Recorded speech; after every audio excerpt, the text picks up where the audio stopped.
Hi, welcome to episode 2 of Fix My Kubernetes Cluster. Yeah, we are gonna follow the same format where we'll create a brand new Kubernetes cluster with and break the cluster, fix it, and some extra bytes while fixing this issue. Yeah, let me go to the terminal. Similar to last time, I'm going to create a cluster. Yeah, the cluster is created, the nodes are ready, the test pod has been created, and it's in pending state. Let's once again do kubectl get pods. Yeah, it's still in pending state. Yeah, now we can see if, because it is in pending state, we can check if the scheduler is running fine or not. In the last session, we saw if the scheduler is not running, it will be in the pending state. You can see that episode 1 if you haven't watched in the right corner. I am adding the link. Now let's see if it is running. Yeah, the API server is running, control plane, scheduler, proxy, etc. Everything is running fine. Only core DNS is not running, but core DNS is not related to our pending part. So let's try to describe our pod. kubectl describe pod nginx1. Yeah, if you see, again, we don't see any error, but we see one successful event saying it's been scheduled by the default scheduler to this node. So which means it is scheduled, but it is not running. It is still in the pending state. So whose responsibility is to take the scheduled node, scheduled pod, and run it in the node? It's the kubelet's responsibility. So let's see if kubelet is running fine in node. Let me SSH or exec into this container. So in this case, I'm using kind, so I'm exec into the container. In the real world scenario, we'll be SSH into this node using the IP and the SSH protocol. So in order to jump, I'm using the container ID bash. Okay, let's see the status of the kubelet. Let's do ps aux script for kubelet.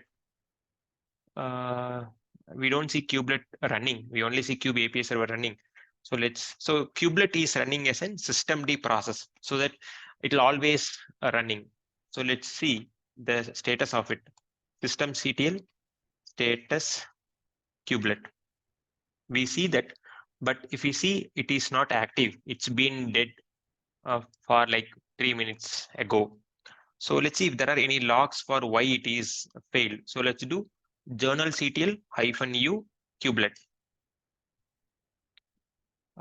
Yeah, it is saying like no error. Specifically, it's been just shut down.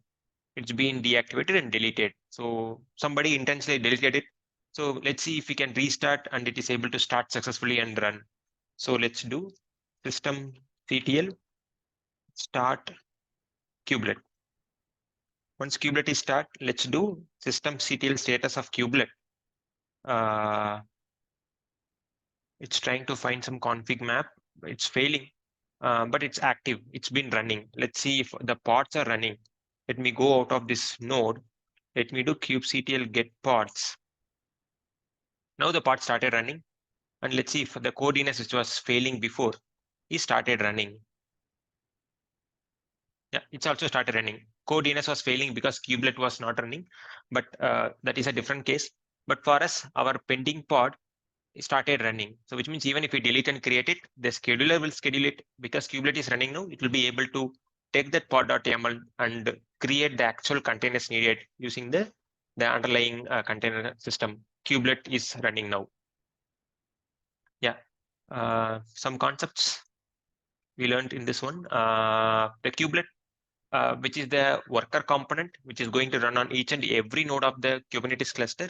And it registers to the API server, and it is the one which is going to listen to the parts that are been assigned by the scheduler and start running on it using the underlying container D or the Docker runtime. Yeah, one more concept we saw about systemd, which is used to always run some process in Linux. Yeah, let me quickly show you how we broke the cluster. Create cluster the issue2. So here we are again creating the cluster using kind. In this one, we are doing Docker exec, and we are doing the systemctl stop kubelet because it is stopped, it is not listening, and it's not creating the new pods. Yeah. If you learned something in this video, please like it, subscribe for more content like this. Thank you.